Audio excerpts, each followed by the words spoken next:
નમસ્કાર દોસ્તો, અત્યારે આપણે છીએ ભુજના એરપોર્ટ રોડ પર.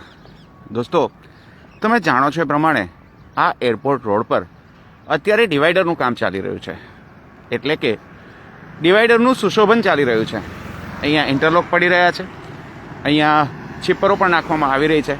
અને આ જે ડિવાઈડર છે એ હિલ ગાર્ડન પહેલાંથી ચાલુ થાય છે અને છેક એરપોર્ટ સુધી આ પહોંચે એવી રીતની આ ડિવાઈડરની જે નવી રચના થઈ રહી છે એ દેખાઈ રહી છે.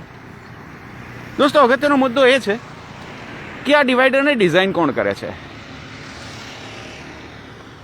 અત્યારે જે ભુજનું જે સત્તામંડળ છે એ કરે છે કે શહેરી વિકાસ મંત્રાલય કરે છે?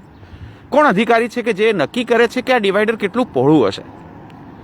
કેમ કે તમે જોઈ શકો છો અહીંયા કે અનેક જગ્યાએ એવી પરિસ્થિતિ આવીને ઊભી રહી છે કે જ્યાં મૂળ રસ્તો 2 લેનથી પણ ઓછો વધે છે. જેમ કે અહીંયા જ તમે જોઈ શકો છો કે આ કંઈ ગટર તૂટી હશે કે એવા કામસર આ રસ્તો ખોદી નાખવામાં આવ્યો હતો અને હવે તમે જોઈ શકો છો કે આ રસ્તો અહીંયા અડધો જ બાકી રહ્યો છે.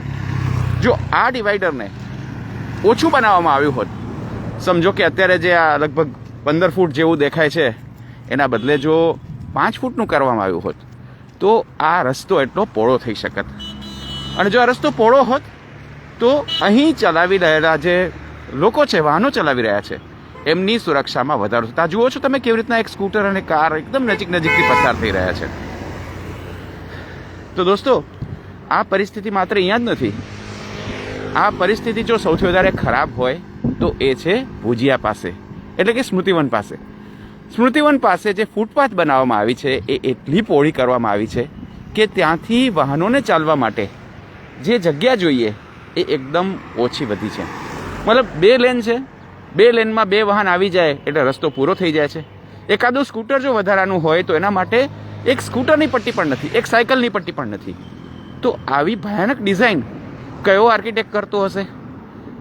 આ કોણ લોકો છે કે જે લોકોને આટલી સામાન્ય સમજ, એક સામાન્ય બુદ્ધિ પણ નથી અને આટલી બધી ડિઝાઇનો કરે છે, આટલો બધો ખર્ચો કરે છે? તમે સમજી શકો છો કે આટલી પહોળી જે અહીંયા કને પાથરવામાં આવી છે ઇન્ટરલોક ટાઇલ્સ આ ડિવાઈડર બનાવવા માટે, એનો કેટલો ખર્ચો થયો હશે? સમજો કે આ ટાઇલ્સ માત્ર 5 ફૂટમાં પાથરવામાં આવી હોત, 5 ફૂટની પહોળાઈથી પાથરવામાં આવી હોત તો કેટલો ખર્ચો બચ્યો હોત? તો ખબર નહીં આવા આધુનિક જમાનામાં આ કોણ ડિઝાઇનર્સ છે, આ કોણ લોકો છે કે જે લોકો આવી વસ્તુઓ ડિઝાઇન કરીને આપણા ઉપર ઠોકી દે છે. આપણે ત્યાં તો રિવાજ છે કે શહેરી લોકોને, પ્રજાને આ વિશે કંઈ પૂછવામાં નથી આવતું, એમને તો ભેટ રૂપે આવી વસ્તુઓ મળે છે. તો દોસ્તો, તમને શું લાગે છે? શું આ ડિવાઈડરની પહોળાઈ યોગ્ય છે? શું આ ડિવાઈડર બરાબર બનાવવામાં આવ્યું છે? તમારો અભિપ્રાય પણ જરૂરથી આપી શકો છો અને જરૂરથી એ કારણ પણ તમે કહી શકો છો. અગર તમે એન્જિનિયર છો, અગર તમે આર્કિટેક્ટ છો તો તમે જરૂરથી એ કારણ કહી શકો છો કે આ ડિવાઈડરને આવું બનાવવાનું કારણ શું હોઈ શકે. કદાચ એ કારણમાં વજૂદ હોઈ શકે, એવું બની શકે, પણ સામાન્ય બુદ્ધિથી જોતાં એવું લાગે છે કે આ જે ડિઝાઇન છે એ એકદમ ખોટી ડિઝાઇન છે. એમાં ખોટો વધારાનો ખર્ચો થયો છે અને એનાથી જે લોકો પણ રસ્તા પર અહીંયા વાહન ચલાવી રહ્યા છે એના માટે સુરક્ષામાં ઘટાડો થયો છે.